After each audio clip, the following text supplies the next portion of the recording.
দাঁড়ায় রুমাল দিয়া চেহারাটা ঢাকিয়া দাঁড়ায়। একজন দাঁড়ায় বলে, হযরত আপনি চেহারা ঢাকিয়া খুতবা পড়েন, কারণটা কি? আল্লাহর ওলি বলে, বাবা আগামী জুমায় তুমি জবাব নিতে আসবা। আগামী জুমায় যখন আসলো বলে, আমার কাছে দাঁড়াও। আল্লাহর ওলি শাহ ওলিউল্লাহ মুহাদ্দিস তার রুমালটা ওই প্রশ্নকারীর মাথায় দিলেন। প্রশ্নকারী একটা চিৎকার দিয়া বেহুশ হয়ে জমিনে পড়ে গেল। হুশে আসার পরে বলে, বাবা রুমালটা মাথায় দেওয়ার কারণে তুমি চিৎকার দিলা কেন? ওই লোকটা বলে, আল্লাহর কসম, আপনার রুমাল আমার মাথায় দেওয়ার পর দিল্লির বিশাল শহরে তাকায়া দেখলাম লক্ষ লক্ষ মানুষের মধ্যে কোনো মানুষ নাই। মাঝে মাঝে দুই একটা মানুষ দেখা যায়, আর বেশিরভাগ দেখা যায় কুকুর আর বানরের সুরাতে। गर्व सूरत आदमी इंसाबुदे अहमदबू जहलो हामेक साबुदे आदमीरा आदमीयत लाजिमास्त औदेरा गर्बुना बाशुद ही जमास्त। গোটা দুনিয়াটা শাসন করেছেন দুইজন, শোষণ করেছে দুইজন। একজন শাসনকর্তা সুলাইমান পয়গম্বর, আর একজন শাসন করেছিলেন বাদশাহ যুলকারনাইন। ইন্তেকালের আগে বাদশাহ যুলকারনাইন বললেন, মরার পরে জানাজা পড়াইয়া কাফনের ভেতর থেকে হাত দুইটা বের করে এলাকায় ঘুরায় ঘুরায় কবরে নিয়ে যাওয়া। যখন এনা জানাজার পরে এমন করা হলো, দুনিয়াওয়ালারা কয়, দেখ দেখ, দুনিয়ার ক্ষমতা পাইয়াও লোভ এখনো সামলাইতে পারে না, মরার পর আরো চায় আরো চায়। ইমানওয়ালা কয়, না রে বেয়াকুফ, না না, বাদশাহ যুলকারনাইন গোটা মানুষের সবক দিয়া গেল। আমি দুনিয়ার পুরা ক্ষমতা পাইয়াও আজ খালি হাতে কবরে যাইতেছি। এরে নবীর উম্মতের দল, কিসের মাস্তানি আর কিসের বাহাদুরি করো? তোমার আপন ছেলে যার জন্য তোমার ঘাম নষ্ট করে কামাই রুজি করে বাড়ি গাড়ি করো, ওই ছেলেটা তোমার গুনার ভাগ নিবে না, ওই মেয়েটা তোমার গুনার ভাগ নিবে না, তোমার মা তোমার আপন গুনার ভাগ নিবে না। দুনিয়াতে যদি মামলায় পড়ে যাও, বিপদে পড়লে দেখছনি মা বাবায় বলে, এই সন্তান আমি চাই না। একটু বিপদে পড়লে মা সন্তানেরে ভুলিয়া যায়, আবার সন্তান মা বাবারে ভুলিয়া যায়, স্বার্থের ভরি টানে ভরিয়া। অতএব তুমি কার পিছনে দৌড়াও, সব বাদ দিয়া তুমি আমার মাওলার সাথে যোগাযোগ লাগায়া দাও। আল্লাহকে ডাক দিয়া বলো, হে মালিক, দুনিয়াতে এই 70 বছর 60 বছর 40 বছর হায়াতে আমার প্রত্যেকটা সেকেন্ড আমি আমার দুনিয়ার লাইনে ব্যয় করলাম, বন্ধুর লাইনে ব্যয় করলাম, আমার খেলার মাঠের বন্ধুর পিছনে আড্ডা দিয়া সময় নষ্ট করলাম, লেখাপড়ার মাঠে আমার ছাত্র ভাই বোনের পেছনে সময় দিলাম, কর্মজীবনে আবার আমি টাকার পেছনে সময় দিলাম। আজান কানে আসছে মসজিদে যাই নাই, আলেম ওলামার মাইকির বয়ান আসছে বয়ানে যাই নাই, আল্লাহওয়ালারা ডাকছে আসো, মুয়াজ্জিন ডাকছে আসো, যাই নাই। ও আল্লাহ, সব জিন্দেগি বরবাদ করে ফেললাম। চোখ দুইটা বন্ধ করে তাকায় দেখি আমার আমল নামায় ভালো একটা নেক আমল নাই। ওরে বান্দা, আল্লাহ যদি জিজ্ঞাসা করে এমন একটা ওসিলা পেশ করো। আইয়ুব নবী এত বিছানায় অসুস্থ, সবাই পোকা পড়ার কারণে দুর্গন্ধে এলাকা ছাড়িয়া সবাই চলে যায়। আইয়ুব নবী এখন কাঁদতেছে, আল্লাহ সবাই আমারে ছাড়িয়া যায়, তুমি আমারে ছাড়িয়া দিও না রে আল্লাহ। এই কান্নার মধ্যে তাকায় দেখে অনেক বিবি তার ছিল, কয়েকজন বিবি আইসা বলে, আমাদের তালাক দেন, আমরাও চলে যাব। আইয়ুব নবী কান্না করে বলে, বিবিরা যাও যাও, আমার জন্য আমার আল্লাহ হলেন যথেষ্ট। এইবার আইয়ুব নবী ভাঙ্গা দিল নিয়ে কান্না করে বলে, ও মালিক, আমার আদরের আপন বিবিরা পর্যন্ত আমাকে ছাড়িয়া সবাই চলিয়া যাইতেছে, তুমি আমাকে ফালাইয়া দিও না, মেহেরবানি করে তুমি আমাকে কবুল করিয়া নিও। হঠাৎ আইয়ুব নবী তাকায় দেখে পায়ের কিনারায় একমাত্র বিবি রহমা বয়া বয়া কান্না করে। আইয়ুব নবী ইশারা করে বলে, বিবি সবাই গেল, তুমি কেন যাও না? ইউসুফ নবীর কন্যা রহিমা, কিন্তু আসল নাম রহমা। তুমি যাও। বলে না না, আমাকে যেতে বলবেন না পয়গম্বর। কারণটা কি? বলে আমি আপনার খেদমতে আমার জীবনটা কাটায় দিতে চাই। কারণ কি? বলে হাসরের ময়দান তো বড় কঠিন। একটা নেকের টানে মা বাবায় জাহান্নামে যাবে, ছেলে মেয়েরা জান্নাতে যাবে। একটা নেকের ব্যবধানে অনেক সময় ছাত্র জান্নাতে যাবে, ওস্তাদরা জাহান্নামে যাবে। একটা নেকের টানে বক্তা জাহান্নামে যাবে, শ্রোতারা জান্নাতে যাবে। একটা নেকের ব্যবধানে ইমাম সাহেব জাহান্নামে যাবে, মুক্তাদিরা জান্নাতে যাবে। একটা নেকের ব্যবধানে দেখা যাবে পীর সাহেব জাহান্নামে যায়, মুরিদেরা আমল করিয়া জান্নাতে যায়। এরে নবীর উম্মতের দল, রহমা নামের বিবি কান্না করে বলেন, ওই হাসরের ময়দান এমন একটা ভয়ঙ্কর ঘর, একটা জায়গা, সূর্য মাথার উপরে নেমে আসবে, সূর্যের তাপে জমিনটা তামা হয়ে যাবে। ওদিকে জাহান্নামের আওয়াজ, ওদিকে আমার আল্লাহ তাআলার কুদরতের আওয়াজ। ওয়ামতাজুল ইয়াউমা আইয়ুহাল মুজরিমুন, এরে গুনাহগারের দল, নেককারদের থেকে তোরা আলাদা হয়ে যা। জাহান্নাম চিৎকার দিয়ে বলবে, রে মালিক, গুনাহগারগুলো সব আমার পেটের মধ্যে দিয়া দাও রে আল্লাহ। সূর্যের তাপে মানুষের গুনাহগারের মাথার মগজগুলো টাস টাস করে ফেটে যাবে, পায়খানার রাস্তা দিয়া পেটের নারী বুড়িগুলো পড়িয়া যাইবে। এমন কান্নার আওয়াজ, জাহান্নামের আওয়াজে হাসরের ময়দানটা থরথর করে কাঁপা শুরু হয়ে যাবে। ওরে নবীরা পর্যন্ত কান্নার আওয়াজ, শুধুমাত্র তোমার আমার নবী সিজদায় পড়ে কাঁদবেন, আল্লাহ জাহান্নামে ফিরাও, আমার একটা উম্মত যেন জাহান্নামে না যায়। আমার একটা উম্মত জাহান্নামে গেলে আমি নবী জান্নাতে যাব না। আল্লাহ বলবেন, নবী আপনি কাঁদবেন না, আপনি চিনিয়া চিনিয়া বাছাই করে করে আপনার উম্মতের জান্নাতে নেওয়ার চেষ্টা করেন। এরে নবীর উম্মতের দল, আমার নবী উম্মতের কেমনে চিনবেন? আম্মা জান আয়েশা রাদিয়াল্লাহু আনহা বলেন, কোটি কোটি মানুষের মধ্যে উম্মতের চিনবেন কি করে? আল্লাহর নবী বলেন, হে আয়েশা, বড় গাভীর পাল, গরুর পাল, বকরির পাল, ওই বকরির পালের মধ্যে যদি কোনো বকরির কপালে চাঁদের সাদা চিহ্ন থাকে, এটা চিনা কেমন কঠিন? বলে অনেক সহজ। বলে হাসরের কোটি কোটি মানুষের মধ্যে আমার যারা আসল উম্মত, ওযু বানাইয়া 5 বেলার নামাজ পড়বে, আমি নবী তাকায় দেখব ওযুর অঙ্গগুলো তাদের নূরের আলোতে ঝলমল ঝলমল করতে থাকবে। আমি নবী বাছাই করে করে জান্নাতের ময়দানে নিয়ে যাব। রহিমা কান্না করে বলে, পয়গম্বর, হাসরের দিন যদি আল্লাহ আমি রহিমাকে ডাকিয়া বলে, এমন কোন আমল নিয়ে আসছো নাকি যাতে করে তোমাকে মাফ করে দিব? ওই দিন যদি আমার কোনো আমল না পাই, আমি আল্লাহর কাছে দাঁড়ায় বলবো, হে মালিক, আমি একজন তোমার আদরের নবীর স্ত্রী, তুমি আমাকে উসিলায় মাফ করে দাও। আমার আল্লাহ নবীর মোহাব্বতে আমি রহিমাকেও মাফ করে দিতে পারেন। এরে পর্দার আড়ালের মা, আমি হাফিজুর রহমানের মা, মা তুমিও মা। মনটা কি চায় না একজন আলেমের মা হয়ে কবরে যাও, একজন হাফেজে কোরআনের মা হয়ে কবরে যাও। তুমি মরার পরে তোমার সন্তান জানাজা পড়াবে, তুমি মরার পরে তোমার সন্তান কবরে গিয়া কোরআন পড়ে দোয়া করবে। যদি এমনটাই চাও, স্বামীর খেদমত করো, সন্তানের কোরআনওয়ালা বানাও, আল্লাহর মোহাব্বত নিয়ে পর্দা করে চলো, আর আল্লাহর কাছে চোখের পানি ছেড়ে কান্না করো, আল্লাহ এমন সন্তানের মা বাবা বানায় দাও যেই সন্তান আমি মরার পরে জানাজার ইমাম হতে পারে। এরে যুবক, আল্লাহর কাছে তওবা কর।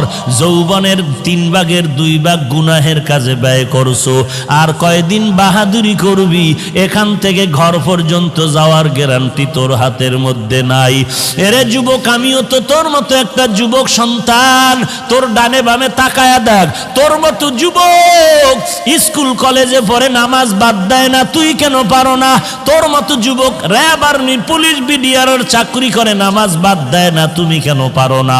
তোমার মতো যুবক তাকায় দেখো, কৃষি কাজ করে, নদীতে কাজ করে, শ্রমিকের কাজ করে, নামাজ বাদ দেয় না, তুমি কেন পারো না?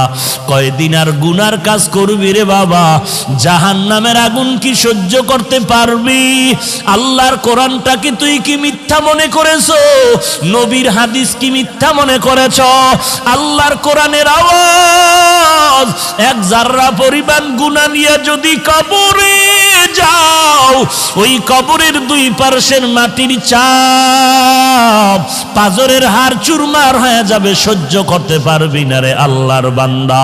তওবা কর, আল্লাহর কাছে কান্না কর, ও আল্লাহ জীবনে আর কোনোদিন নামাজ ছাড়ব না, বেপরদায় চলবো না, আর কোনোদিন মা বাবার সাথে বেয়াদবি করব না, আলেম ওলামাদের সাথে বেয়াদবি করব না, আর কোনোদিন দেশের বিরুদ্ধে জাতির বিরুদ্ধে ষড়যন্ত্র করব না, সহিভাবে কোরআন পড়ে নামাজ পড়ব, নবীর তরিকায় চলবো।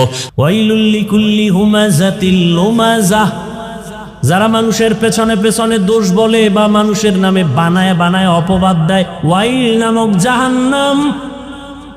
ওয়াইলু ইয়াউমাইযিল লিল মুকাদ্দিবিন, যারা মিথ্যা কথা বলে তাদের জন্য ওয়াইল নামক জাহান্নাম। ওয়াইলুল লিল মুতাফফিফিন, যারা ব্যবসা করতে গিয়া মাপে ভেজাল দেয়, কাস্টমারের ঠকায়, এদের জন্য ওয়াইল নামক জাহান্নাম। ওয়াইল মারাত্মক এক জাহান্নাম। অথচ আবার ব্যবসায়ীদের জন্য সুসংবাদও আছে। রহমতের নবী বলেন, তাজিরুস সুদুকুল আমিন মা'আন নাবিয়্যিন ওয়াস সিদ্দিকিন ওয়াশ শুহাদা।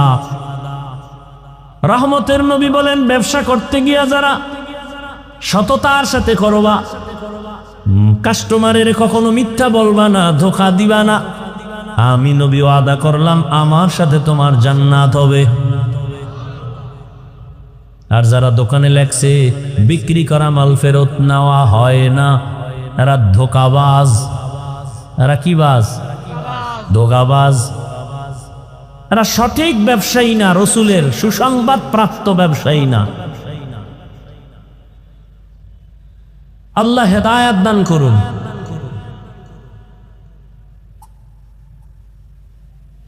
তো তাফাক্কুহ ফিদ্দিন, মিথ্যা কথা বলা হারাম, এটা সবাই জানি না, এরপরও বলি কেন? আমি হুজুরেও বলি, আপনিও বলেন। টাকা পাইবে একজনে আমার কাছে, আমি ঘরের মধ্যে মোবাইল কানের মধ্যে লাগায় হঠাৎ করে ধরি না পাওনাদারের যে টাকা পাবে ওর ফোন ধরি না, ফট করে একটা অচেনা নাম্বার দিয়ে দিছে, রিসিভ করে ফেলছি। আরে কই আপনি? ঘরে বই এখানে আমি জমিনেই নেই। একদিন পেশায় ধইরা ফেললাম, কিরে তুই ঘরের মধ্যে ছিলি, মিথ্যা কথা বললি কেন? জমি নেই নাই কা, আসলে মিথ্যা বলি নাই, আমি খানের উপরে বওয়া আছিলাম।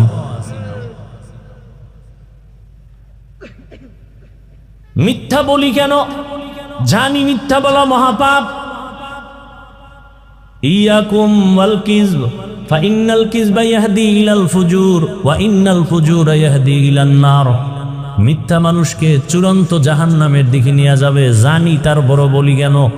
কয় এলেম আছে কিন্তু তাফাক্কুহ ফিদ্দিন নাই, বুঝ আসে নাই যে মিথ্যা বললে আমার এখনো বিপদ হবে, পরেও বিপদ হবে।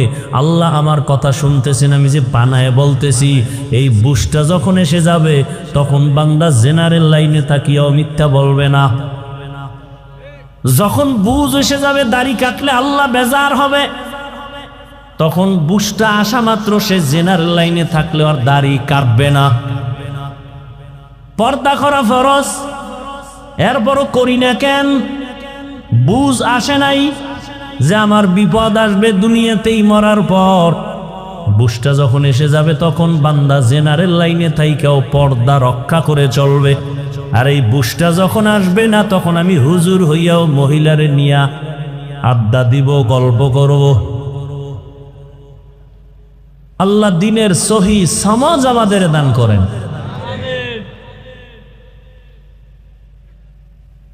এবার আসেন, আর রহমান আল্লামাল কুরআন খালাকাল ইনসান।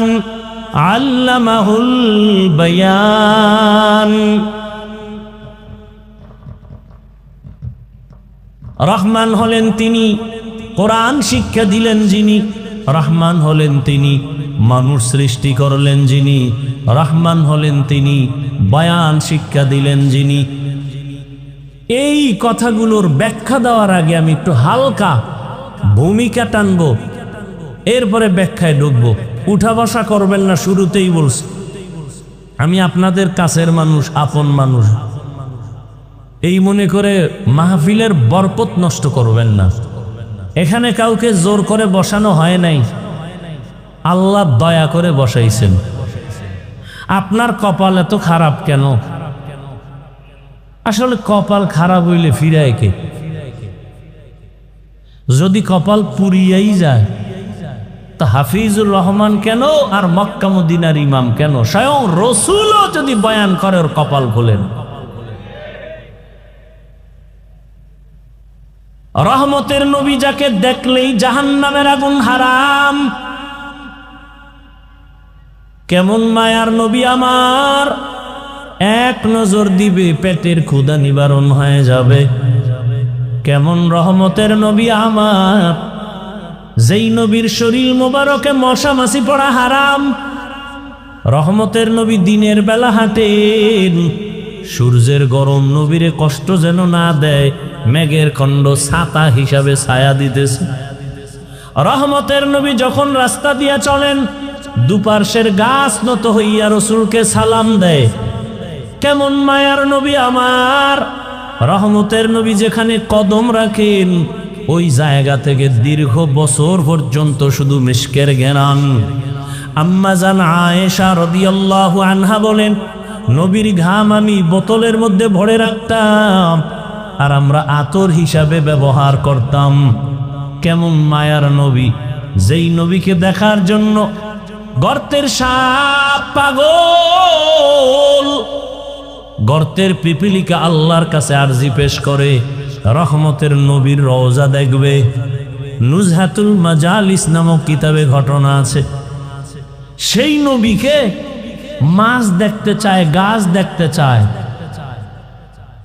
যেই নবীকে দেখার জন্য কুল মখলুকত পাগল, কিন্তু কপাল কত খারাপ, সেই নবীকে টানা একবার আর দুইবার না 13 বছর দেখলো, নবীর বয়ান শুনলো, কিন্তু কপালে কালেমা আসলো না।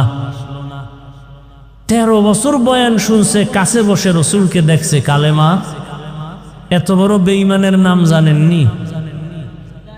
কি নাম? এর নাম কপাল। এর নাম কি? অন্যদিকে এক 27 বছরের যুবক তরবারি নিয়ে দৌড়ায় নবীকে জবাই করবে। কয় বছর? নবীকে জবাই করার জন্য তরবারি নিয়ে দৌড়ায়। রহমতের নবীকে একটা নজর দেখা মাত্র তরবারি ফালায় বলে, নবী বেয়াদবি মাফ করে দেন, কালেমার রশি আমার গলায় পড়ায় দেন। 13 বছর বয়ান শুনে কালেমা পড়ে না, আর রসুলকে জবাই করতে এসে কালেমা ওয়ালা হয়ে গেল। 27 বছরের যুবক, নাম জানেননি? এর নাম কফাল। বহুদিন ধরে প্রোগ্রামের প্রচারণা চলতেছিল, ঈদগায় বয়ান হবে, অনেকে আসার নিয়ত করেও আসতে পারে না, কফাল। আর একদল বাড়ির থেকে আসছে, বরগুনা ঈদগায় ওয়াজে যায়, কিন্তু প্যান্ডেলে বেহেশতের বাগানে ঢুকতে পারে নাই। দোকানে দোকানে ঘুরে আর গল্প করে, আড্ডা দেয়, কবিরা গুনায় লিপ্ত। এর নাম কফাল। আর একদল বেহেশতের বাগানে বৈশাও, কপাল বেশি সুবিধা না, গজবের মোবাইল সামনে নিয়া কলবের দরজা বন্ধ করে রেখেছে। আমার ওয়াজে হেদায়েত, এই বুঝাইতেছি যে আমার ওয়াজে হেদায়েত নাই। আমি বললেই কি মোবাইল বন্ধ হয়ে যাবে? বলবে এত হুজুর ওয়াজ করে, কারো লাগে না, আপনার লাগে কেন?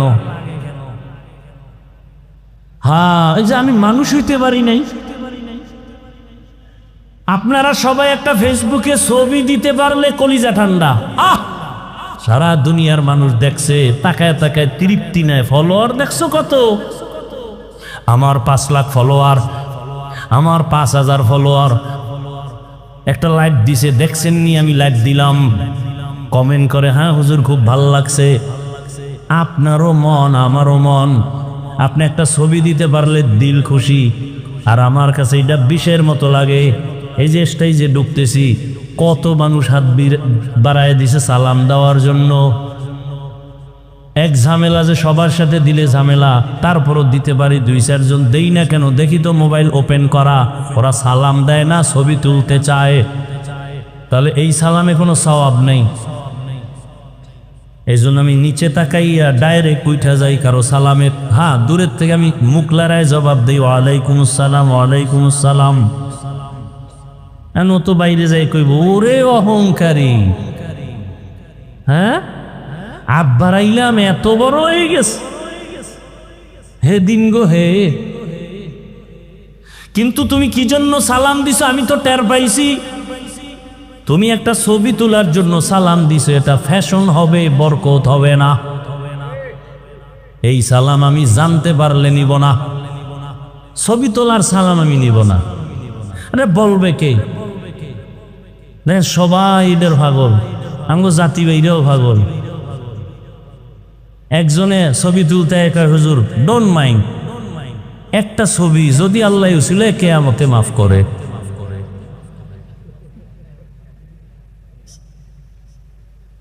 বাথরুম থেকে বেরোয় দেই ছবি, আমি কিন্তু ভিতরে আইলি না কেন? কত বড় ইতর! সারা দুনিয়ার সব মুফতিয়ানে কেরাম একমত, অনর্থক কোন ছবি তোলা হারাম, হারাম, হারাম, এমনি হারাম,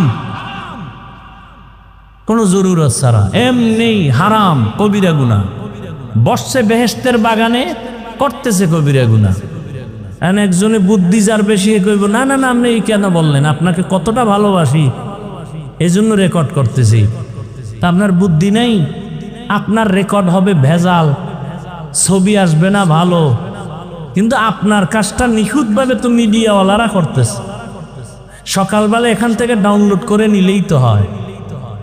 কি এতটুকু বুদ্ধি না থাকলে কচু গাছ খুঁজেন?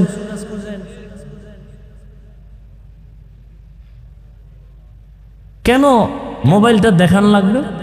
আল্লাহ না করুন এই মোবাইল ধরে রয়েছেন, তো যারা নেওয়ার এরা টার্গেট করতেছে, কার্ডটা নিলে আমার 2 দিনের বাজার হইব। মোনাজাতের পরে তো মোবাইল দৌড়, আপনি এনে খুঁজবেন মোবাইল কই? তো পাখা মাঠ, আপনার কি ভিতরে গেছে নাকি? যে নিচে তো লয়ে দৌড়। আপনার কপাল ভালো যে আপনারটা পছন্দ করছে, সবার মোবাইল তো পছন্দ হয় না, আপনারটা পছন্দ হয়ে গেছে, নিয়ে গেছে। এইবার যে পুরা টাইম রেকর্ড করলেন আর মোবাইল চুরি হয়ে গেল, আমও গেল সালাও, এই আকামটা করার লেগে পাগল হয়ে গেছে। আল্লাহ সব ভাইকে সহি বুঝ দান করেন। আল্লাহ তো রহমতের নবীকে 13টা বছর দেখলো কালেমা পড়লো না, আর তরবারি নিয়ে আসছে জবাই করতে, কালেমাওয়ালা হয়ে গেছে। এত পাওয়ার আল্লাহ ওমরকে দিলেন। নবী বলেন লাউ কানা বাদি নাবিয়্যুন লাকানা ওমর, আল্লাহ আমার পরে নতুন আরেকজন নবী যদি কাউকে বানাইতেন ওমর হইতো নবী। এবার জানা থাকলে বলেন ওমর কি নবী? যদি নবী হইতো তো ওমর হইতো। ওমর যেহেতু নবী না, গোলাম আহমদ কাদিয়ানীও নবী না। আল্লাহ হেদায়াত দান করুক। কাগো কাদিয়ানীও আমার দরকারই নেই, আমনের হেদায়েতের চিন্তা করেন। এখানে কইতেছেন কাফের কাফের, দোহানে যাইয়া প্রাণের জুস খায়। আসেনি সিজন কোম্পানি, প্রাণ কোম্পানি, RFL কোম্পানি, সব কাদিয়ানি কাদিয়ানি কাদিয়ানি। ঘামের টাকা দিতেছেন ওদেরকে। আল্লাহ হেদায়াত দান করুন। দুনিয়াতে আল্লাহ মানুষ পাঠাবার আগেই মানুষকে সৃষ্টির শ্রেষ্ঠ মর্যাদা দিবেন, আল্লাহ সিদ্ধান্ত নিয়ে নিলেন। পাঠাবার পরে না আগে? আল্লাহ সিদ্ধান্ত নিলেন স্থায়ী না অস্থায়ী। স্থায়ী সিদ্ধান্ত নিলেন মানুষ হবে সৃষ্টির শ্রেষ্ঠ। নূরের সৃষ্টি শ্রেষ্ঠ না, আগুনের সৃষ্টি শ্রেষ্ঠ না, মাটির সৃষ্টি মানুষ। কথা বলেন না কেন? সিদ্ধান্ত কার? মানুষ পাঠাবার পরে না আগে? অস্থায়ী না স্থায়ী? জানা থাকলে বলেন আল্লাহর এই স্থায়ী সিদ্ধান্ত মানে নাই কে? ওয়ালাকাদ কাররামনা বানি আদম ওয়া হামালনাহুম ফিল বাররি ওয়াল বাহরি ওয়া রাযাকনাহুম মিনাত তাইয়্যিবাত ওয়া ফাদ্দালনাহুম আলা কাসীরিম মিম্মান খালাকনা তাফদীলা। বনি আদম বড় দামি এক প্রাণী আল্লাহ বানাইলেন। আল্লাহ বলেন এদের এত দাম, জমিনে চলার জন্য পথ দিলাম, পানির মধ্যে চলার মতো ব্যবস্থা আমি করলাম। পানির মধ্যে চলে মানুষ। দুনিয়ার প্রাণী যেটা পানির মধ্যে চলতে পারে এটা উপরে চলতে পারে না, মরে যায়। কিছু প্রাণী আছে স্থলে চলে, মাটির উপরে চলে, পানির মধ্যে পড়ে গেলে মরে যায়। মানুষ এমন এক সম্মানিত প্রাণী, ওরা চাইলে মাটির উপরে চলবে, মরবে না। পানির ভেতরে চলবে, মরবে না। পানির উপরে চলবে, মরবে না। হাওয়ার উপরে চলবে, মরবে না। এই সম্মানকে দিলেন। দেখ যা কুরআনো মে আয়ে মুহতারাম মুস্তফা কি উম্মতে খায়রুল উমাম। বনি আদম বড় দামি, এদের জন্য আল্লাহ বলেন আমি উত্তম খানার আয়োজন করেছি। আমি পিপিলিকার খানাও দেই, আমি উড়ন্ত পাখির খানাও দেই। হাজারো কোটি মাছ নদীর মধ্যে খানা কে দেন? জঙ্গলের ভেতরে হাজারো প্রাণীকে খাওয়ায়। সমুদ্রের ভেতরে বড় বড় বড় সমুদ্রে এক একটা মাছ আছে, নীল তিমি তার নাম। নীল তিমির খানার তালিকায় লেখা প্রতিদিন 1000 কেজি চিংড়ি মাছ একটা নীল তিমির জন্য কে খাওয়ায়? জমিনের মধ্যে একটা পাহাড় আছে কহে কাফ, ওই পাহাড়ের মধ্যে একটা প্রাণী বসবাস করে সিমর্গ। ওই প্রাণীটার প্রতিদিনের খাদ্য তালিকা 40টা মোটা তাজা হাদি। সুবহানাল্লাহ বলবেন না? কে খাওয়ায়? ওয়াদারুযুকু মান তাশাউ বিগাইরি হিসাব।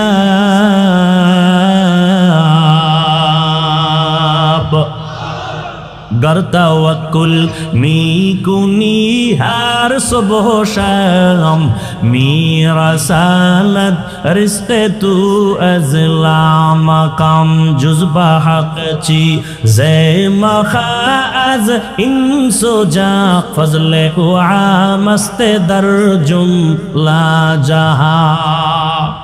पिपीलिकार खाना के देन? कोनो पिपीलिका ना खाए मरसे? জঙ্গলে হাজারো প্রাণী আছে, খানা কে দেন? আপনাদের বরগুনা সকাল 8টায় সেই প্রাণীরা খানা খায়।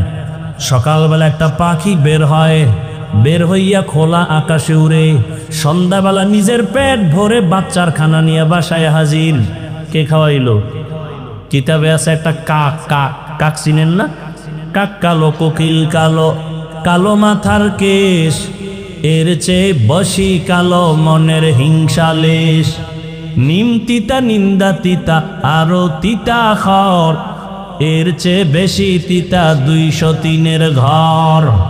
চাকা গোল পয়সা গোল, গোলালু গোল, এর চেয়ে বেশি গোল মনের গন্ডগোল। একটা কাক যখন বাচ্চা দেয়, হায়াতুল হায়াওয়ানের ভেতরে আছে, কাক যখন বাচ্চা দেয় কাকের পশম কি? কালো। কিন্তু বাচ্চা যখন দেয় ওই বাচ্চার গায়ে কোনো পশম থাকে না 3 দিন পর্যন্ত। মা ভয়ে ওই বাচ্চাটার কাছেও যায় না। বাচ্চা একা, মা আলাদা। এরপরে বাচ্চা 3 দিন কে খাওয়াবে? কিতাবে লেখছে আল্লাহ একদল পোকা ওই বাসার সামনে উড়তে থাকে, সাদা সাদা পোকা। ওই বাচ্চার ঠোঁটের আগায় উড়ে বাচ্চাটাকে ধরে ধরে খায়। 3 দিন পর্যন্ত ওই মা কাছে যায় না। আল্লাহর কুদরতে ওই বাচ্চাটা পোকা খেয়ে খেয়ে 3 দিনের মধ্যে সাদা শরীরে কালো পশম চলে আসে। যখন কালো পশম চলে আসে, বাচ্চাটার ভয় মায়ের অন্তরে থাকে না, তখন মা তৃতীয় দিনের পরে ঈশা বাচ্চাকে খানার জিম্মাদারি নিয়ে নেয়। কুদরত কার? বলেন, পিপিলিকার খানা আল্লাহ দেয়, আসমানের খানা আল্লাহ দেয়, প্রাণীদের খানা, নদীর মাছের খানা আল্লাহ দেয়। না খায় মরছে কেউ? ওদের খানা কি একটা জায়গায় দেয় যে আইসে খায়, না জায়গায় পৌঁছায় দেয়? বলেন, ওরা দামি না আমরা দামি? বলেন, আল্লাহ আমগো দিতে পারে না? আপনারা পাগল হয়ে গেছেন কেন খানার জন্য? আমরা তো ওদের থেকে আরো দামি। পিপিলিকার খানা যদি আল্লাহ গর্তে দিতে পারেন, নদীর মাছের খানা যদি ভেতরে পৌঁছায় দিতে পারেন, আমরা তো আল্লাহর পেয়ারা গোলাম। আল্লাহ তো আমাদের ঘরে খানা দিয়া যাবেন, কিন্তু দেন না কেন? দেয় না তো দেন, আমরা খুঁজাও পাইতেছি না। কারণটা কি? এর একমাত্র কারণ, ওরা কেন পায় আমরা কেন পাই না? ওরা আল্লাহর ডিউটি ঠিক মতো পালন করে, বেয়াদবি করে না। আর মানুষ পদে পদে আল্লাহর তা খাইয়া লইয়া আল্লাহর সাথে বেঈমানি করে। আল্লাহর হুকুম ঠিক মতো আমরা মানি না। স্লোগান তো দেই, কেউ খাবে কেউ খাবে না, তা হবে না তা হবে না। অথচ কত মানুষ বড় অসহায়, এরা ঠিক মতো খানা পায় না। আল্লাহ বলেন, মানুষ তোমার জন্য পিওর খানার আয়োজন করেছি, কুকুরেও খায় তুমিও খাও, তবে কুকুরের থেকে তোমার খানা পিওর। মানুষের খানা যত আছে সব কাবার লাগায় দিছেন। তুমি ভাত খাইবা, চাল কাবারে লাগান। বাহিরের ময়লা যেন তোমাকে ক্ষতি না করে। রুটি খাইবা, গমটাও কাবারে আটকায় দিছেন। ফল খাইবা, কাবারে আটকানো। মাছ খাইবা, কাবারে আটকানো। গোস্ত খাইবা, চামড়ার কাবার দেওয়া। একজনকে আমি চামড়া খাবো, পশমের কাবার পিলা খা। কিছু কিছু ফল আছে এটা কাবার সহ খাওয়া যায়, তাহলে এটা কেমনে খাবে? এটার কাবার থাকলেও কাবারটা এত সব ময়লা এটা ধরে রাখতে পারে না, ময়লা থাকে না। আপেল খাও কাবার সহ, ময়লা আটকাবে না। হালকা পানি দাও, একটা টিস্যু দিয়ে মোছা দাও, ময়লা থাকবে না। আর যেটি আটকাবে, এই কাবারগুলো ফেলে ভেতরের পিওরটা খাও। কি সুন্দর কাঁঠাল, কি সুন্দর আম, কি সুন্দর লিচু, 12 মাস কে খাওয়ায়? কিন্তু নিমক হারাম মানুষ বাম হাত দিয়ে খায়, বিসমিল্লাহ কয় না। আছে না নাই? তুকু যাও সুন্নতি আহমদ কুজা বা মোহাম্মদ কৈবুয়াদ নিসবতরা মান আহাব্বা সুন্নতি কৌলে রসুল মজদায়ে কানা মাই হাম কুন কবুল। তো বলতেছিলাম অনেক কথা। আল্লাহ মানুষকে সৃষ্টির শ্রেষ্ঠ মর্যাদা দিলেন। নূরের সৃষ্টি শ্রেষ্ঠ না, আগুনের সৃষ্টি শ্রেষ্ঠ না, একমাত্র মাটির সৃষ্টি মানুষ শ্রেষ্ঠ। সিদ্ধান্ত কার? স্থায়ী না অস্থায়ী? বলেন, আল্লাহর স্থায়ী সিদ্ধান্ত মানে নাই কে? ইবলিস। মানুষ বড় শ্রেষ্ঠ। এই মানুষ দুনিয়াতে পাঠাবার আগে আল্লাহ মানুষ যেন তার সম্মান ধরে রাখতে পারে, এজন্য ব্যবস্থা দিলেন 2টা। কয়টা? এক ব্যবস্থার নাম ব্যক্তি, আর এক ব্যবস্থার নাম কিতাব। ব্যক্তি 4 দল। অমাইয়ুতিল্লাহ ওয়ার রাসূল ফাউলাইকা মাআল্লাযীনা আন'আমাল্লাহু আলাইহিম মিনান নাবিয়্যিনা ওয়াস-সিদ্দীকিনা ওয়াশ-শুহাদা'i ওয়াস-সালিহিন। আল্লাহ নিজেই বলেন, ওয়া হাসুনা উলাইকা রাফিকা। নবীগণ, সিদ্দিকগণ, শহীদগণ, সালেহগণ, আল্লাহ বলেন এরা তোমার চূড়ান্ত পিওর বন্ধু, জান্নাতে নিয়ে যাবে এরা। বান্দার দাম কত? আল্লাহ মানুষকে 2টা ব্যবস্থা দিছেন। সম্মান যদি টিকাইয়ে রাখতে চাও 2 ব্যবস্থা গ্রহণ করিও। একটা যদি ছেড়ে দাও মরার আগে ধ্বংস। বর্তমান দুনিয়া তো আছে, একদল বলে আমরা ব্যক্তি মানি, কিতাব বুঝিও না মানিও না, ওরা সব ধ্বংস গোমরা। আর এক দল আছে, ওরা বলে আমরা কিতাব মানি, ব্যক্তি মানি না, ওলিয়া উলিয়া মানি না, মাযহাব মানি না, আল্লাহর কসম একবার, আল্লাহর কসম দুইবার, আল্লাহর কসম তিনবার। এ জমিনে যারা বলে ওলি আউলিয়া মানি না, ওরা কোরআন মানে না, বুখারী শরীফ মানে না, ওরা ভণ্ড, ওরা বাতিল। ওদেরকে যারা বাতিল বলে না, খোদার কসম তারাও বাতিল। বিস্তারিত বলার সময় নেই। ওলিয়া উলিয়া যারা মানে না, আল্লাহ পাক ওলিয়া উলিয়ার কথা বুখারীতে বলছেন, কোরআনেও বলছেন, বিস্তারিত বলার সময় নাই। যারা ওলি আউলিয়া বলে মানি না, ওরা কোরআন মানে না, বুখারী মানে না, ওরা বাতিল না হক। ওদের যারা বাতিল বলে না, তারাও বাতিল। এরে নবীর উম্মতের দল, আল্লাহ পাক দুই ব্যবস্থা দিছেন।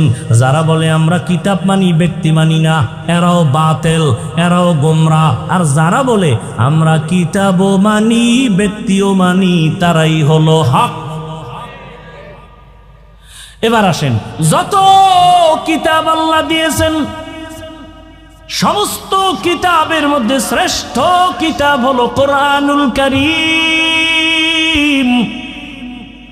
আর যত ব্যক্তি জমিনে আল্লাহ দিয়েছেন মানুষকে হেদায়েতের পথ দেখানোর জন্য, যত মানুষ আল্লাহ বানাইছেন ব্যক্তি, সমস্ত ব্যক্তিদের মধ্যে শ্রেষ্ঠ ব্যক্তি হলেন রাহমাতুল লিল আলামিন। ভালো করে খেয়াল করিয়েন। আর কষ্ট হলে বলেন আমি ছেড়ে দেই। উঠা বসা করেন কেন? এতক্ষণ কি বুঝাইলাম? বাসায় যেয়ে ঘুমাবেন? ঘুমাবেন? বাঙালি ঘুমায় রাতে। যাও কিছু ঘুমাবে, গরমের কারণে পারবে না।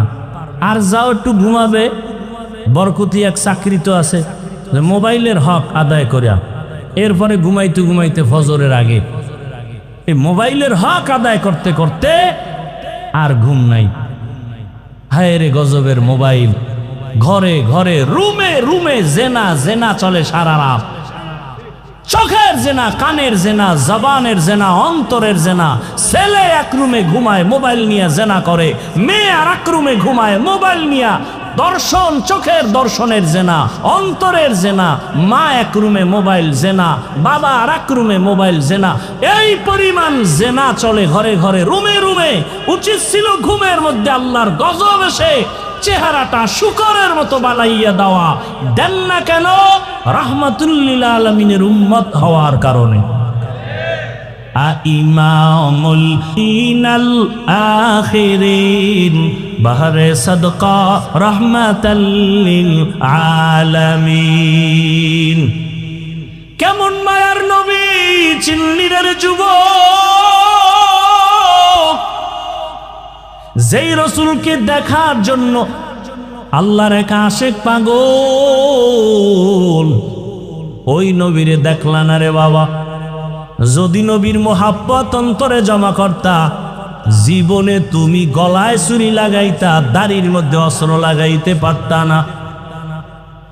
রহমতের নবী আমার সমস্ত ব্যক্তিদের মধ্যে শ্রেষ্ঠ, রাহমাতুল লিল আলামিন। আর সমস্ত কিতাবের মধ্যে শ্রেষ্ঠ কিতাব হলো কোরআনুল কারীম। এই দুইটার মধ্যে ব্যবধান কি? বলে কিতাবের থেকে ব্যক্তির পাওয়ার বেশি। ব্যক্তি আসছে জমিনে আগে, কিতাব আসছে পরে। ব্যক্তি আসছে অনেক বেশি, কিতাব আসছে অনেক কম।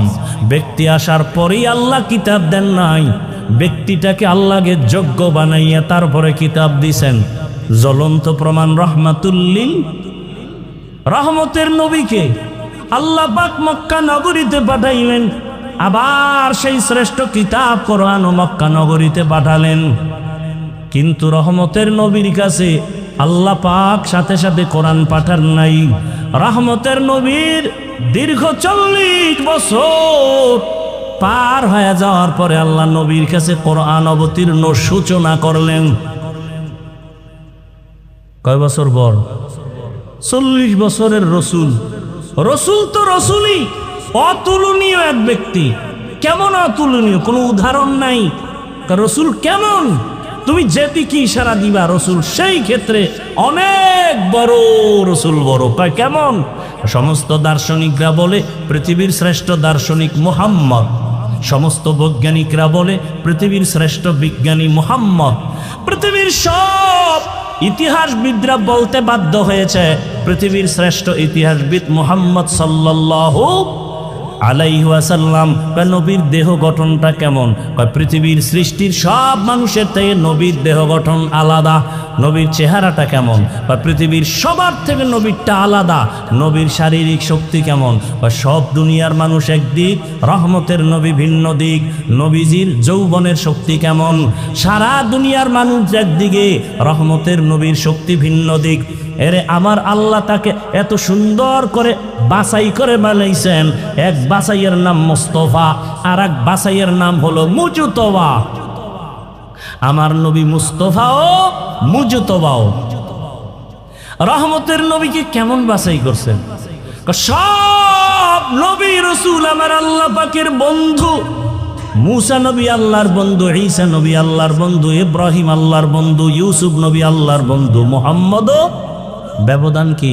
সব নবী রাসূল আমার আল্লাহ তাআলার আশিক, আর আমার আল্লাহ নিজে হলেন মুহাম্মদের আশিক।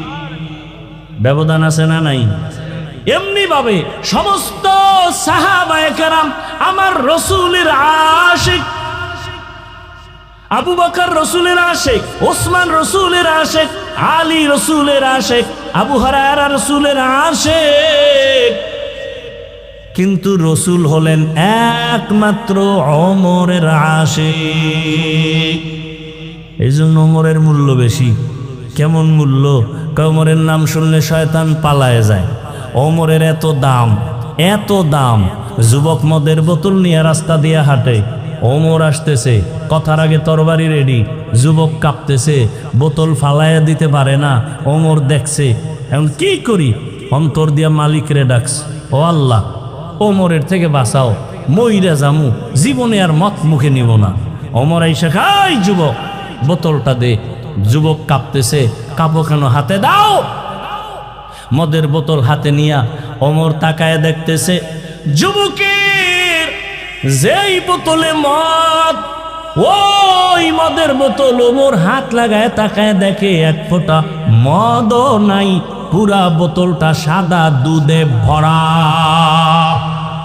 हर के दारत खौफ हकदार दिल मदम जन्नतुल मक़वा दे हद उ रामकाम जुज़बा हक़ची ज़े मखाज इंसुजा फजले उआ मस्त दर जुमला जहा। রহমতের নবী মক্কা নগরীতে আসেন। 40 বছর পরে নবীকে কোরআন দিলেন কেন? নবীর জ্ঞান কি অন্যদের মতো নাকি? নবীর জ্ঞান তো কঠিন জ্ঞান। নবী কি বলে? আল্লাহ আমারে কি দিছে জানেননি? উতিতু ইলমাল আউয়ালিন ওয়াল আখিরিন। আদম নবী থেকে ঈসা নবী পর্যন্ত যত ইলম আল্লাহ দিবেন সবগুলো আমি মুহাম্মদকে দিবেন। তাহলে নবীর এত জ্ঞান, এত বুদ্ধি, সেই রাসূলকে 40 বছর পরে কোরআন দিলেন কেন? খুব খেয়াল করতেছেন? খুব খেয়াল করেন। কয় বছর পর দিলেন? কেন নবীর আরো আগে দিলে নবী বুঝতেন না? কথা বলেন। তাও কি আবার 40 বছর পর দিতে যেও কি এক রাত্রে দিয়ে ফেলাইছেন? কোরআন শরীফের ওজন কত? 250 গ্রাম হইতো না। দইরা দেখছেন কেউ কোরআন শরীফ? কপাল খারাপ, ধরলে আবার যদি কোন গজব আইয়ে না। বহু মুসলমানের ঘরে কোরআন আছে, খুললে জীবনে দেখলো না ভিতরটা কেমন। এমন কপাল খারাপ। 250 গ্রাম ওজন হবে না কোরআনের। দেখেন না আপনারা? 250 গ্রাম হবে? একটা বাচ্চাও ধরতে পারে। হাকিকত এটার ওজন কত? জমিন বলে পারবো না এই ওজন নিতে, পাহাড় বলে পারবো না, আসমান বলে পারবো না, সবাইকে পারবো না। আল্লাহ কয় দেখ মানুষেরই দিয়ে দিলাম, জাহেল তোদেরকেই দিয়ে দিলাম চাপাইয়া, তোরা দুর্বল। ওয়াখলিকাল ইনসানু যায়ীফা, এরপরও দিলাম। দিতে গিয়ে হালাত কি? মাত্র 5 আয়াত নিয়ে জিবরাইল আইছে হেরা পাহাড়ের ভিতরে। ইকরা বিসমি রাব্বিকাল্লাযী খালাক। জিবরাইল চাপ দিছে, একটা না কয়টা? কয় চাপ দিছে? 3টা। রেশমি কাপুরে আয়াতগুলো লেখা জিব্রাইল ধরছে আর বলে ইকরা। নবী বলে মা আনা বিকারিন, আমি পড়তে জানি না। এই জোরে চাপ দিছে বুখারীর ইবারত। নবী বলেন জিব্রাইলের চাপে এই পরিমাণ আমার অসুস্থতা, জ্বর, আমি ভাবতেছি আমার মরণের কষ্ট শুরু হয়ে গেছে। মাত্র কয় আয়াত? জিব্রাইল চাপ দিয়ে দৌড়। 3 বছরে আর আয় না কোরআন নিয়ে। কয় বছর? 3 বছর পরে আবার লই আইছে, ইয়া আইয়ুহাল মুদ্দাসসির কুম ফাআনজির ওয়া রাব্বাকা ফাকাব্বির ওয়া সিয়াবাকা ফাতাহহির। বলেন তো এই কোরআন নবীর কাছে আসলো 40-এর পরে, এক রাত্রে? কতদিন? বলেন বলেন সবাই বলেন। নবীর মতো ব্যক্তির কাছে যদি কোরআন আসতে 23 বছর লাগে, সেই কোরআন তুমি রাতারাতি বইরা মুফাসসির, রাতারাতি বইরা তুমি তাফসীর করো না? মুফাসসির লিখতে ভিজিটিং কার্ডে আটানাও লাগে না, লিখে দিছে মুফাসসিরে কোরআন। আমগো গ্রামে ফের না বাপের নাম নাই সানগাজির বেয়াই, এত সোজা। তুমি চিনো কোরআন এটা কেমন কিতাব? 250 গ্রাম কোরআন, 23 বছর লাগছে রসুলের কাছে আসতে। আর তুমি এটা বাংলা হইলে বুঝা যাবা না? 20 বছর পর্যন্ত মাদ্রাসায় ডাউলের পানি কেয়ারবিনের খাও।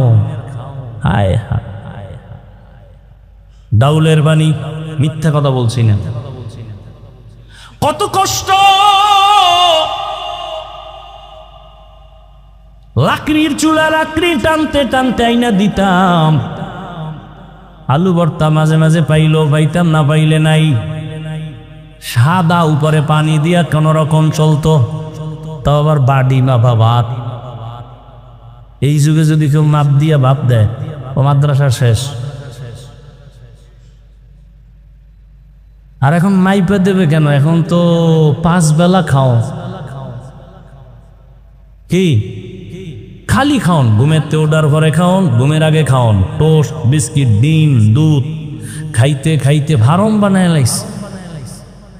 সিফা সাফা সব ছিদ্র মিদ্র খাওনের ঠেলায় বন্ধ। এলেম ডুববে কোন ছিদ্র দিয়া? হ্যাঁ, এলমেরা এজাজ কর দান বেহিসাব খলকেরা দান জবাবে বা সওয়াব হক না দারদ দোস্তে খলকা জারেরা নিস্তে খাসলাত থেকে দিনদারেরা। আমরা বিরোধিতা করি না কেন? কিছু বড় লোকের ফলাফল কিছু তো দিনের লাইনে আসতেছে। বরকতপূর্ণ এলেমের জন্য আমাকে বলেন, এখানে বহু শিক্ষিত মানুষ, ওলামায়ে কেরাম, আমার ওস্তাদ এখানে আছেন, বলুন একজন। আল্লাহ নিজে বলতেছেন, লা তুহাররিক বিহি লিসানাকা লিতাজালা বি ইন্না আলাইনা জামআহু ওয়া কুরআনা। হে রাসূল, আপনি কষ্ট করবেন না, আমি কোরআন আপনাকে কুদরতিভাবে সিনার মধ্যে জমা করে দিব। তা রসুলকে, সেই রসুলকে আল্লাহ পাক জিব্রাইল পাঠায়া 3 বার জোরে চাপ দিলেন কেন? রসুলের জ্বর উঠে গেল কেন? কি দরকার ছিল রসুলের সিনার সাথে জোরে চাপ দেওয়া? গোটা দুনিয়ার মানুষকে শিক্ষা দিয়ে গেলেন, যেহেতু রসুল আদর্শের মডেল। ও দুনিয়াবাসী, কোরআনের এলেম যদি চাও, কষ্ট ছাড়া অর্জন হবে না।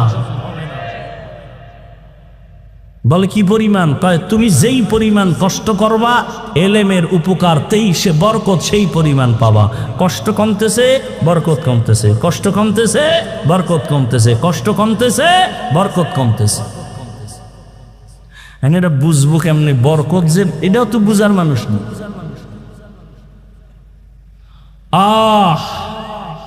40টা বছর পরে নবীর কাছে কোরআন।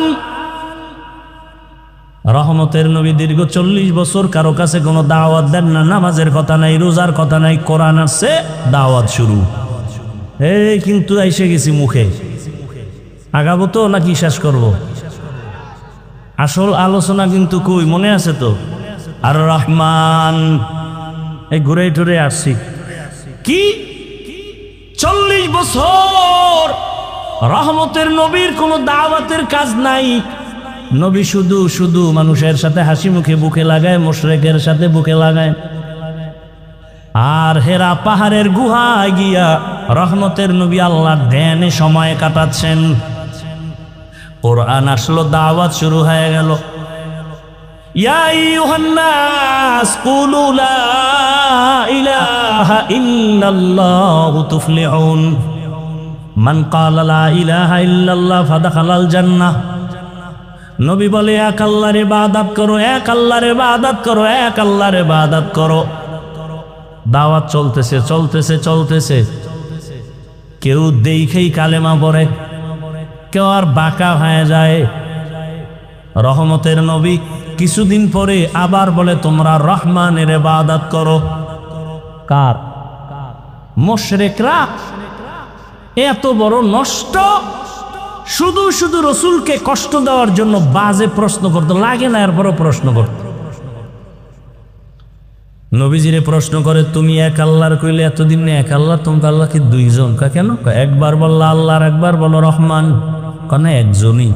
কথা এতদিন বলছো এক আল্লাহর ইবাদত করবো, এখন কেন বলো আবার রহমানের ইবাদত করবো? তো বলো মানির রহমান, রহমানকে। নবী চুপ হয়ে গেলেন, একটু অপেক্ষা করো।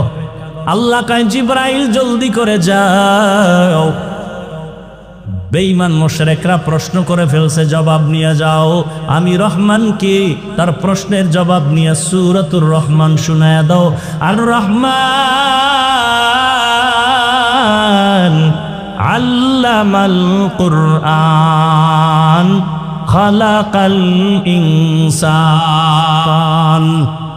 এবার খেয়াল করেন, আলোচনার শেষের দিকে শুধু এটার ব্যাখ্যা দিয়ে ইতি টানবো।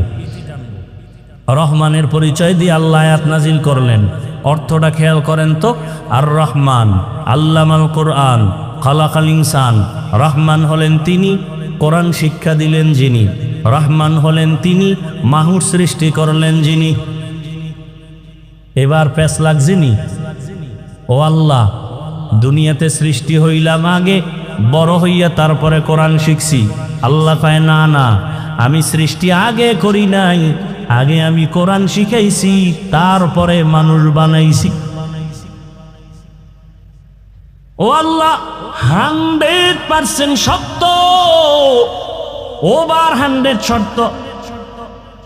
আগে আমরা কোরআন শিখি নাই, আগে তুমি মানুষ বানাইছো, এরপরে দুনিয়াতে আইসা বড় হইয়া কোরআন শিখছি। তুমি পুরাটা উল্টা বললা কেন? আমরা আগে সৃষ্টি হইছি না, পরে কোরআন শিখছি। আল্লাহ কয়, না না, আমি আগে কোরআন শিখাইছি, তারপরে মানুষ বানাইছি। আল্লাহ উল্টা বললেন কেন?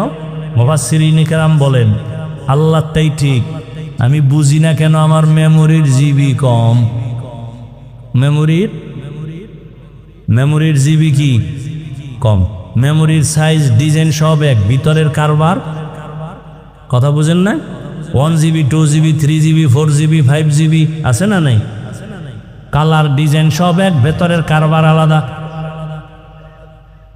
1 GB ওয়ালা 4 GBর কিছু যদি নিজের মধ্যে নিতে চায়, পারবে? শেষ সময় হ্যাং হয়ে যাবে। আল্লাহ বলছেন সঠিক, কিন্তু আমি দেখি উল্টা কেন? বলে আমার জীবিকা। যাদের জিবি একটু বেশি তারা ব্যাখ্যা দিয়ে গেছেন, তারা মুজতাহিদ ইমাম। ব্যাখ্যা দিয়ে গেলেন আল্লাহটাই ঠিক, ফাইলুল হাকিম লা ইয়াখলু আনিল হিকমাহ। হাকিমের কোনো কাজ হিকমত থেকে খালি না। এবার আল্লাহ বলছেন, মুফাসসিরিনে কেরাম বলেন, আল্লাহ যে বলছেন আমি আগে কোরআন শিখাইছি, তারপরে মানুষ বানাইছি, এটা কোন মানুষ? যারা বিনা হিসাবে জান্নাতে যাবে সেই মানুষ। যারা আমরা যাবো না, আমরা মানুষ না। কেন তোরা মানুষ না? বুজুর্গ বলতেছেন মাওলানা হওয়া সহজ, পীর হওয়া সহজ, ডাক্তার হওয়া সহজ, মানুষ হওয়া বড় কঠিন। গর্বা সুরত আদমি ইনসাবুদে আহমদবু জাহলো হামেক সাবুদে আদমিরা আদমিয়ত লাজেমাস আউদের আগার বুনা বসদ হি জামাস। মানুষ বড় কি বড়ই কঠিন। আরে তুমি বাঘরে ভয় পাইতেছ, আর যারা আসল মানুষ এদেরকে বাঘে ভয় করে। উজানির জমিনে ঘুমন্ত ওলিয়ে কামেল, নোয়াখালীর জমিনে বাবায় টাকার বালিশ বানাইয়া ঘুমায়, আর সে বাবার টাকা বাদ দিয়া উজানির কারি ইব্রাহিম চলে গেলেন দেওবন্দ লেখাপড়া করার জন্য ভারতে। মাওলানা হলেন, জগৎ বিখ্যাত 7 কেরাতের কারি হলেন। বাইতুল্লাহ লেখাপড়া শেষ করে গঙ্গুহি দরবারে গেলেন, তাওয়াজ্জু নিলেন, সবক নিলেন, খেলাফতের জিম্মাদারি পেলেন। বাইতুল্লাহ গিয়া কোরআনের তেলাওয়াতের এমন আওয়াজ, মক্কার মানুষ আশেক হয়ে গেল। ইমামতিতে তারে রেখে দিলেন। এক পর্যায়ে সৌদির মেয়ে তার হাতে বিয়া দিলেন, শর্ত মেয়েটাকে বাংলাদেশে নেওয়া যাবে না। রশিদ আহমদ গাঙ্গুহি চিঠি লেখলেন, এই ইব্রাহিম, বাংলাদেশে যাইয়া কালেমার খেদমত করো। এবার জিগায় বিবি, আমি তো যাব, চিঠি আসছে, তুমি কি করবা? খায় আমিও যাব। অনুমতি নিয়ে চলে আসলেন। আর নোয়াখালী না, চাঁদপুর জেলা কচুয়া থানার উজানি এলাকায় হিন্দুদের মালিকানায় বিশাল জমিন জঙ্গল খরিদ করলেন। খরিদ করিয়া ওই জঙ্গল পরিচ্ছন্ন করার জন্য ভেতরে ঢুকে দেখে একটা সুন্দর গম্বুজ দেখা যায়। গম্বুজের ভেতরে একটা বাঘ তার বাচ্চাকে দুধ পান করায়। কারি ইব্রাহিম কয়, রে বাঘ বনিয়াদ মারছে, তুমি তোমার গন্তব্যে চলে যাও। কুমিল্লা জেলার মধ্যে একটা থানা আছে লালমাই থানা, ওই লালমাই একটা পাহাড় আছে লালমাই পাহাড়। বাঘ ইব্রাহিমের কথা শুই না বাচ্চা কাঁধের মধ্যে নিয়ে লালমাই পাহাড়ে চলে গেল। তুমি বাঘরে ডরাও, আর আসল মানুষ যারা এদেরকে বাঘে ডরায়, ব্যবধান আছে না নাই? তুমি সাপকে ভয় করো, আর যারা মানুষ এদেরকে সাপ ভয় করে। তুমি টাকাওয়ালা অস্ত্রধারীকে ভয় করো, আর যারা খাঁটি মানুষ এদেরকে সব সন্ত্রাসীরা ভয় করে।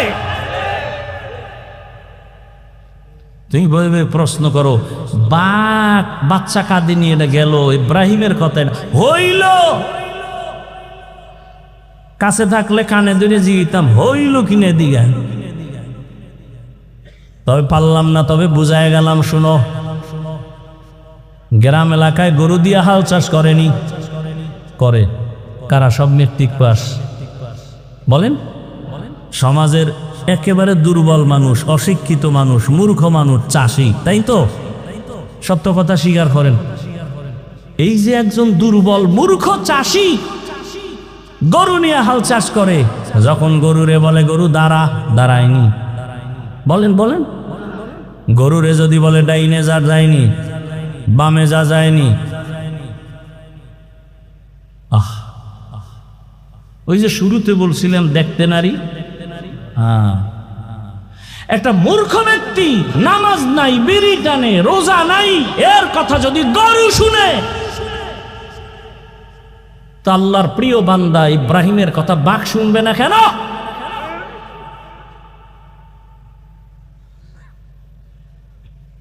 লোকমা দিও না, কপাল পুড়বে, সাবধান। লোকমা দিতে গিয়ে বেদবি করো না, খবরদার। একটু আগে না বলছি, অলিয়া উলিয়া যারা মানে না, আল্লাহ 2 দলের সাথে যুদ্ধের ঘোষণা দিয়েছেন। 2 দল, আল্লাহ নিজে যুদ্ধ করবেন। কতটা ভয়ঙ্কর কথা! 2 দলের সাথে। এক দল কোরআনে আছে, আর এক দলের কথা বুখারীতে আছে। কোরআনের বর্ণিত দল, যার সাথে আল্লাহ নিজে যুদ্ধ করবেন, ওই দল সুদখোরের দল। আর বুখারী শরীফে আছে, আল্লাহ নিজে যুদ্ধ করবেন ওই দলের সাথে যারা ওলিয়া উলিয়ার সাথে দুশ্মনী করে। বুখারী হাদিসে কুদসি। আল্লাহ হেদায়াত দান করো। ভাইরা আমার, তাহলে আমরা মানুষ, আসল মানুষ এখনো হতে পারি নাই। আদম নবীর বংশ, এই জন্য জমিনে যত মানুষ, মুফাসসিরিনে কেরাম বলেন মানুষ আছে কয়েক লাইনের। একদল মানুষ আছে বংশগত মানুষ, আর একদল মানুষ গুণগত মানুষ, আর একদল মানুষ জন্মগত মানুষ। আদম নবীর বংশে জন্ম নিলাম, বংশগত মানুষ, এই পরিচয়ে নাজাত পাওয়া যাবে না, জান্নাত পাওয়া যাবে না। বাবার ঔরসে জন্ম নিলাম, আমি জন্মগত মানুষ, এই পরিচয়ে জান্নাত পাওয়া যাবে না। একমাত্র জান্নাত পাবে ওই মানুষ যারা গুণের মানুষ। কিসের মানুষ? গুণের মানুষ। এরাই মানুষ, এরাই বিনা হিসাবে জান্নাতে যাবে। এবার বোঝার চেষ্টা করি গুণের মানুষ কাকে বলে। ভালো একটা মূলনীতি মনে রাখবেন আজীবনের জন্য। কোনো ব্যক্তি যদি কোনো জিনিস বানায়, কোন একটা কাজের জন্য বানায় না, যেই বস্তুটা যেই কাজের জন্য বানানোওয়ালা বানায়, ওই বস্তুটার ওই কাজ হলো ওইটার গুণ। যেমন এই মাইকওয়ালা মাইক বানাইছে আওয়াজ দূরে দেওয়ার জন্য, তাহলে এই মাউতের গুণ আওয়াজ দেওয়া। বাতিওয়ালা বাতি বানাইছে কেন? বলে আলো দেওয়ার জন্য, আলো দেওয়া বাতির গুণ। পাখাওয়ালা পাখা বানাইছে কেন? বলে বাতাস দিয়া ঠান্ডা করবে, পাখার গুণ বাতাস দেওয়া। মাইকের গুণ আওয়াজ দেওয়া, বাতির গুণ হলো কি? আলো দেওয়া। মাইক যদি আওয়াজ না দেয় সবাই বলবে এটাকে ভেঙ্গে ফেলে, ওটা গুণের মাইক না। বাতি যদি আলো না দেয় বলবে এটারে ভেঙ্গে ফেলে, ওটা গুণের বাতি না। যদি পাখা বাতাস ঠিক মতো না দেয় সবাই বলবে এই পাখা ভেঙ্গে ফেলে, ওটা গুণের পাখা না। ভালো করে বুঝেন, যেই জিনিসটা যেই কাজের জন্য বানায় ওই কাজ হলো ওই জিনিসের গুণ। মাইক বানাইছে কোন কাজের জন্য? আওয়াজ দেওয়া। বাতি বানাইছে কোন কাজের জন্য? আলো দেওয়া। পাখা বানাইছে বাতাস দেওয়ার কাজের জন্য। তাহলে পাখার গুণ কি? বাতাস দেওয়া। বাতির গুণ কি? আলো দেওয়া। এবার আমাকে জবাব দেন, মানুষ বানাইছেন কোন কাজের জন্য? বলেন। ওমা খালাকতুল জিন্না ওয়াল ইনসা ইল্লা লিয়াবুদুন। মা খালাকতুল জিন্না ওয়াল ইনসি বাখাজুজ ইবাদাত নিস্তে মাকসুদ আজ্জাহা। ইবাদতের জন্য আল্লাহ মানুষ বানাইছেন। এবার বলেন মানুষের গুণের নাম কি? এই বলতেছি ভুলে গেছে। মানুষের গুণ কি? ইবাদত। ইবাদত মানে সারা রাত তাসবিহ টানা, সারাদিন রোজা রাখা, সারাদিন তেলাওয়াত করা না। বান্দা তুই জীবনে যা করবা সব ইবাদত, তবে হতে হবে দুই শর্তের বিনিময়। এক শর্ত রেজা বিল কাজা, দ্বিতীয় শর্ত তরিকায়ে রাসূল। আমি যা করব যা বলবো সব হবে আল্লাহর সন্তুষ্টির জন্য, রহমতের নবীর আদর্শ অনুযায়ী। নবীজির আদর্শ মতো নামাজ পড়ো ইবাদত, নবীর আদর্শ মতো খানা খাও ইবাদত, নবীর আদর্শ মতো পানি পান করো ইবাদত, নবীর সুন্নাত আদর্শ মানিয়া তুমি ব্যবসা করো ইবাদত। এই যে এক বোতল পানি স্টেজে, আপনিও পানি পান করবেন, আমিও করব পিপাসা নিবারণের জন্য। আপনি কি করলেন? বাম হাত দিয়া বোতলটা নিয়া ডান হাত দিয়া মুখটা খুললেন, খুইলা বাম হাত দিয়ে একটা টান মারলেন, এক টানে আধা বোতল নাই। আমিও পানি পান করব। আমি ডান হাতে বোতল নিয়া বাম হাত দিয়া মুখা খুলব, এরপরে ডান হাত দিয়া পানি পান করব, পুরা বোতলের পানি পান করব, তবে 3টে স্টেপে পান করব। আমার পানিও পান হবে, সুন্নত আদায় হয়ে যাবে। জুতা আপনিও পরেন, আমিও জুতা পরি, রহমতের নবীর আদর্শ অনুযায়ী পরেন, ইবাদত হবে। বাথরুমে যাবেন, আমিও বাথরুমে যাই, ইবাদত বানায় যান। বাথরুমে যাবেন, নবীজি বলেন খালি মাথায় যাইও না, খালি পায়ে যাইও না, বাম পা দিয়া ঢুকো, ডান পা দিয়া বের হও। বাথরুমে গিয়া বাম পায়ের উপরে ভর করে বসবা সুন্নত। বাম পায়ের উপরে ভর করিয়া হাঁটুর উপরে কাপড় উঠানো যাবে না, হাঁটু ঢেকে বসবে, এটা সুন্নত। খালি মাথায় যাবা না, কারণ পুরা বাড়ির বাথরুমের মধ্যে থাকে জিন শয়তানের আড্ডা। ওখান থেকেই কিন্তু সবাই বিপদগ্রস্ত হয়ে যায়, অনেক অ্যাক্সিডেন্ট হয়ে যায়।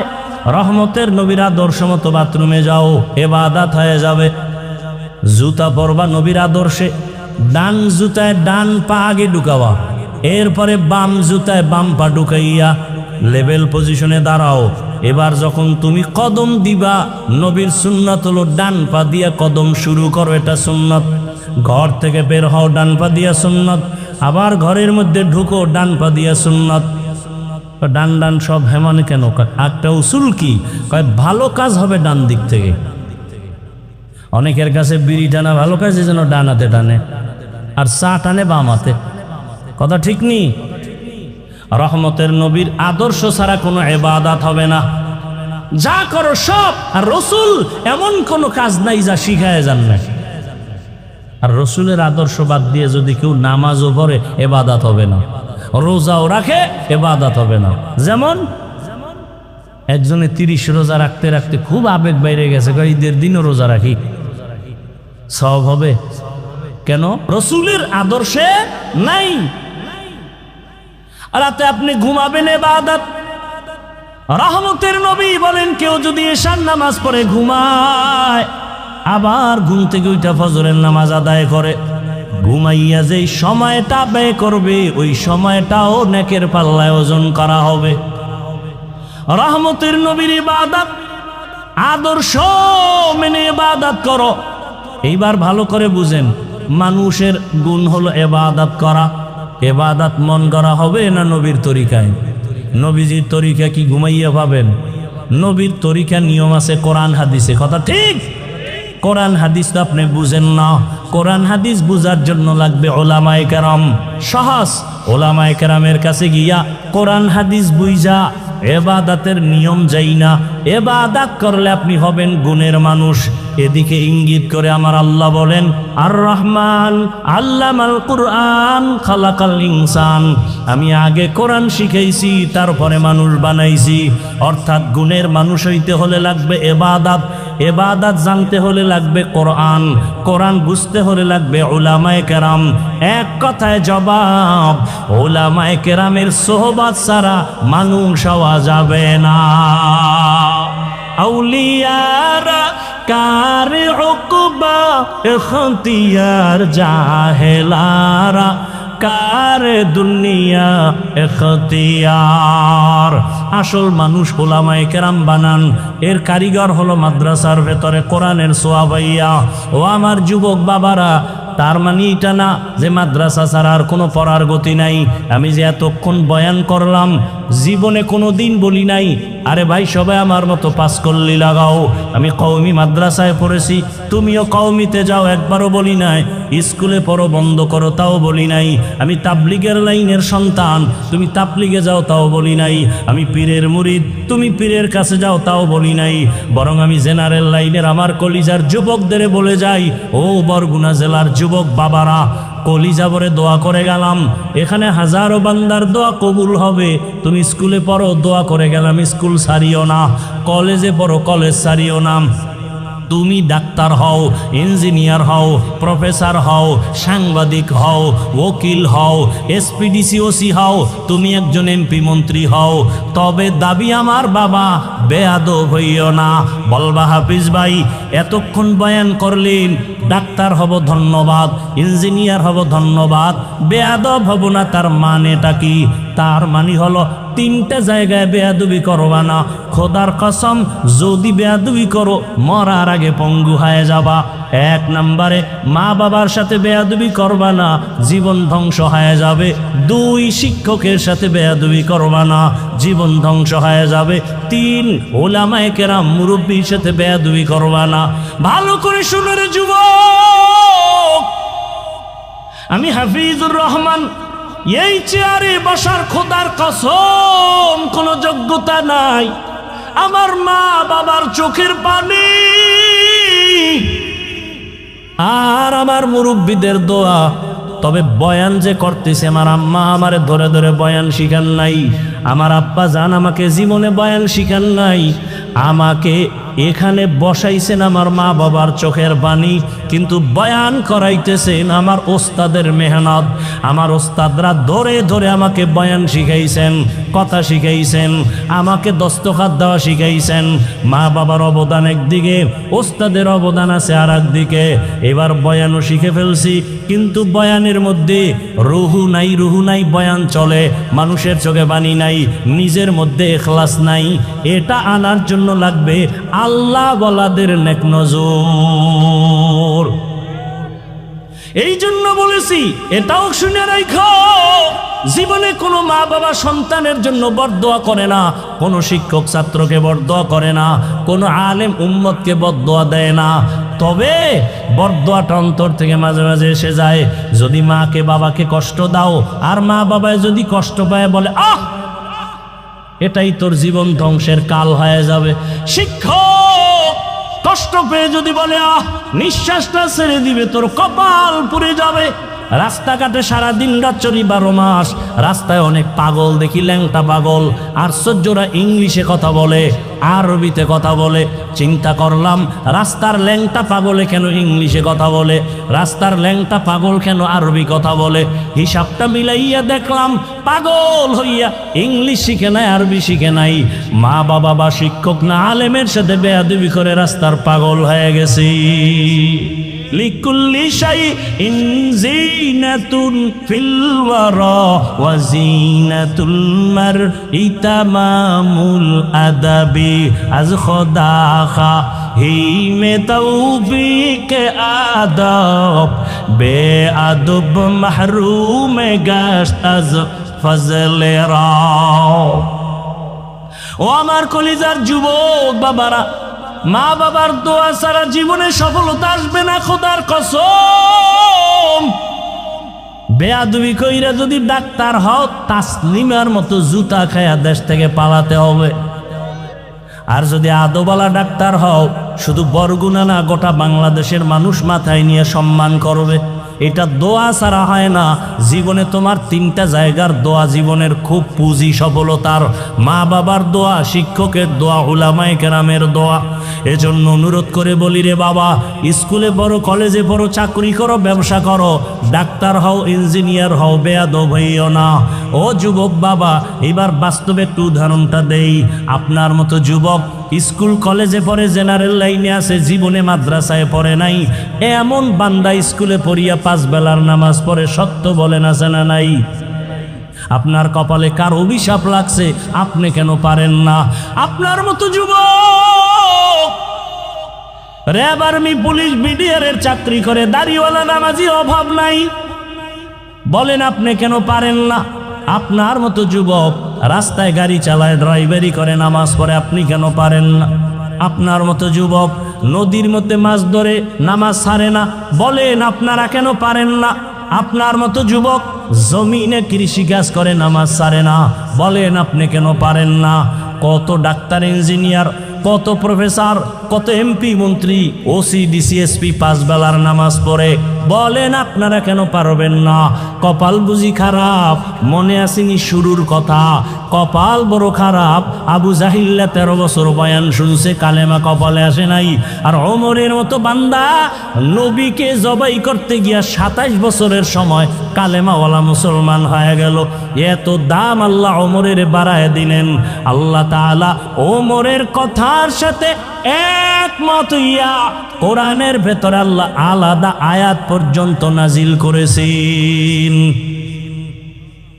ওমরের দাম কত যে আল্লাহ ওমরের কথায় খুশি হইয়া আলাদা কোরআনে আয়াত নাজিল করছেন। কিন্তু আশ্চর্য কথা হলো, সেই ওমরকে সোনার বাংলায় দাঁড়াইয়া ভণ্ড বেদাতি বলার মতো বেয়াদব আছে। বাংলাদেশের জমিনে দাঁড়াইয়া কে বলতেছে হযরত ওমর বেদাতি, ভণ্ড? আমি সেদিন ঢাকায় বলেছি, ওমরের যারা বেদাতি বলবে, আমি বলবো 14 গোষ্ঠী সব ভণ্ড। কে সেই ওমর? আল্লাহ খুশি হইয়া আয়াত নাজিল করেছেন। রহমতের নবী বলেন, আকাশের দিকে তাকাইয়া যেমনি ভাবে অগণিত তারকা দেখতেছো, আমার ওমরের আমলটাও কিন্তু এরকম অগণিত তারকার মতো। এত পরিমাণ ওমরের আল্লাহর নবী ভালোবাসছেন। এর নবীর উম্মতের দল ওমর যখন 27 বছরে তরবারি নিয়ে আসছে নবীর কাছে, তখন নবী বাইরে যায় না, গোপনে কালেমার কথা, গোপনে নামাজ আদায় করেন। মাত্র 39 জন মুসলমান পুরুষ, 11 জন মহিলা মুসলমান, মাত্র এই কয়েকজনে গোপনে গোপনে কালেমা পড়ে। আবার বাইরে পাহারাদার নিযুক্ত করছে, যাও কোনো দুশ্মন নিয়ে এসে আবার হামলা করে। আরে নবী তো নবী, কথা বললেই তো কবুল। সেই নবী পাহারাদার রাখছে বাইরে, দুশ্মন এসে না যেন হামলা করে। কিন্তু 40তম মুসলমান ওমর কালেমা পইরেই তরবারি নিয়ে দাঁড়ায় বলেন, নবী আর গোপনে কোনো কথা হবে না, ওপেনে বের হয়ে যান, কালেমার দাওয়াত চলবে। হাতিমে কাবায় দাঁড়াইয়া একটা হুঙ্কার দিয়ে কয়, এই মুশরিকেরা আয়, মুহাম্মদের বিরুদ্ধে একটা কথা বলবি, মুহাম্মদের প্রয়োজন নাই, আমার ওমরের সামনে দাঁড়ায় যাও, তরবারি রেডি আছি। ওমর আসা মাত্র কালেমার দাওয়াত ওপেনে শুরু হয়ে গেল। আল্লাহ ওমরের উপরে এতটা খুশি যে আল্লাহ এক জায়গায় না একাধিক জায়গায় আয়াত নাজিল করছেন। বাইতুল্লাহ তওয়াফ করেন নবীজি, সাথে সাহাবা ওমর সহ বাইতুল্লাহর তওয়াফ 7টা চক্কর শেষ।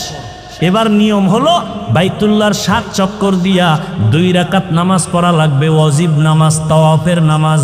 নবীজি বলেন, নামাজটা কোথায় শুরু করব? পরামর্শ দেন। একজনে বলেন, ইয়া রাসূলুল্লাহ বাইতুল্লাহর দরজা বরাবর নামাজ 2 রাকাত পড়েন। কেউ বলে জমজম কূপের কিনারায় পড়েন। ওমর বলতেছে, নবী আমার মত হলো ওই যে মাকামে ইব্রাহিম পাথরের উপরে দাঁড়াইয়া ইব্রাহিম নবী বাইতুল্লাহ নির্মাণ করেছেন, ওটার পিছনে নামাজ পড়ি। পরামর্শ শেষ, নবী সিদ্ধান্ত দিলেই হয়ে যায়, দেয় না। আসমান থেকে ফয়সালা আসবে। জিব্রাইল আইসা বলতেছেন, ইয়া রাসূলুল্লাহ আয়াত আল্লাহ দিয়া দিছেন, আল্লাহ বলে দিছেন, ওমর যেটা বলছে আল্লাহ মেনেছেন, আপনাকেও মানতে বলেছেন। সেই ওমরের মতে কিয়ামত পর্যন্ত তাওয়াফের নামাজ মাকামে ইব্রাহিমের পেছনে কিয়ামত পর্যন্ত হাজিরা পড়তে থাকবে। পরামর্শটা কার? ওমরের। আল্লাহ খুশি হয়ে আয়াত নাজিল করে দিলেন। আল্লাহ কয়, আমি ওমরেরটা মেনে নিলাম, রসুলকেও মানতে বলেন। সেই ওমরকে বেদাতি বলে এই জমিনে।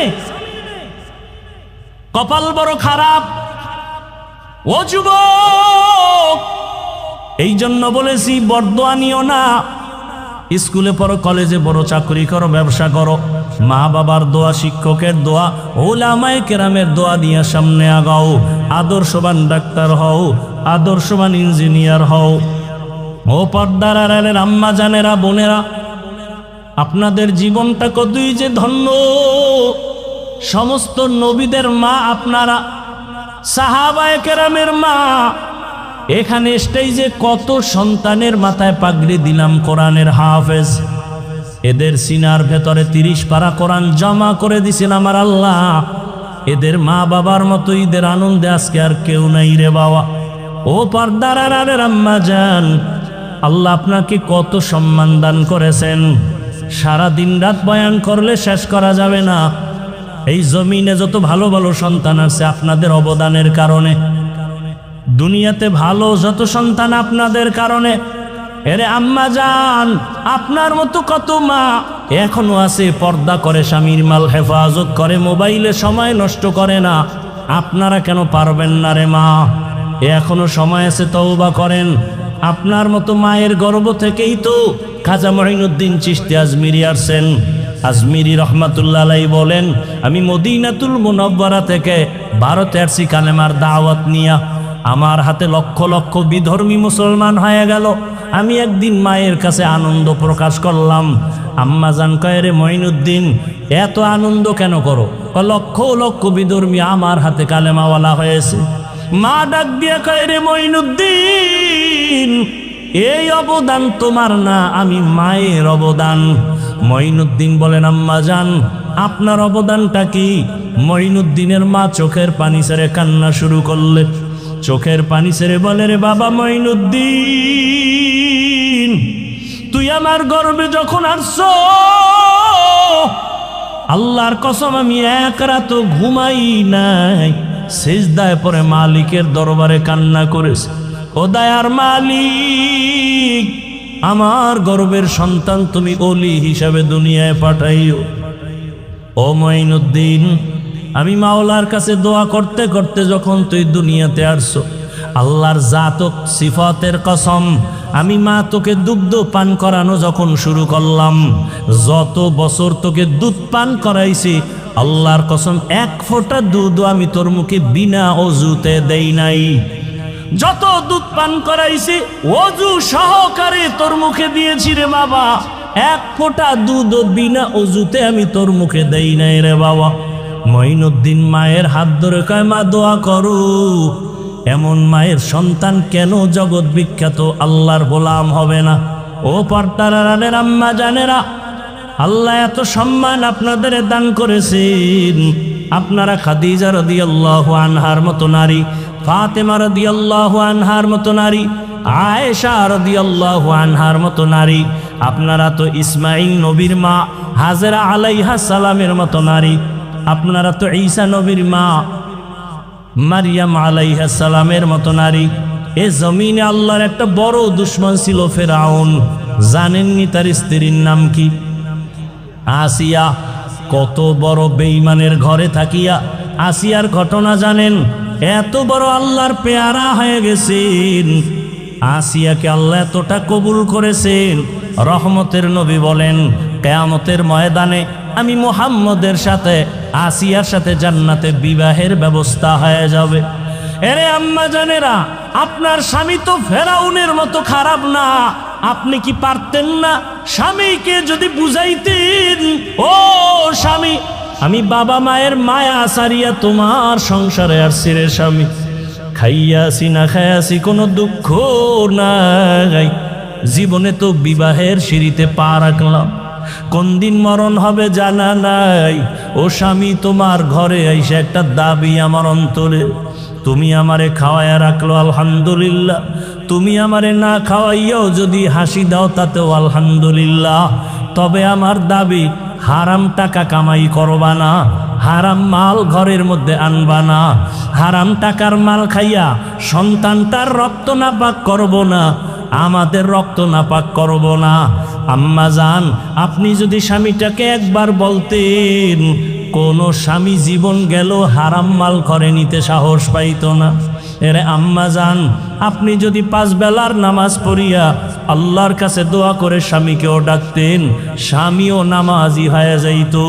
এরে আম্মা জানেরা, একটু যদি চেষ্টা করতেন, সন্তানটাকে আদো বলা বানাইবার চেষ্টা করতেন, আপনার সন্তান আদো বলা হয়ে যাইত। আসিয়ার মতো বান্দি এই বেঈমানের ঘরে থাকিয়া এত ক্ষমতা, এত টাকা সব লাথি মেরে ফালাইয়া আসিয়া আমার মালিকের এমন পেয়ারা হয়ে গেলেন। একদিন ফেরাউন গোপনে দাঁড়ানো, আসিয়ার হাতের থেকে কি পড়ে গেল, ফেরাউন দেখতেছে, আসিয়া বিসমিল্লাহ বইলে ওইটা হাতের মধ্যে নিল। ফেরাউন বলে, তুমি কার নাম নিলা?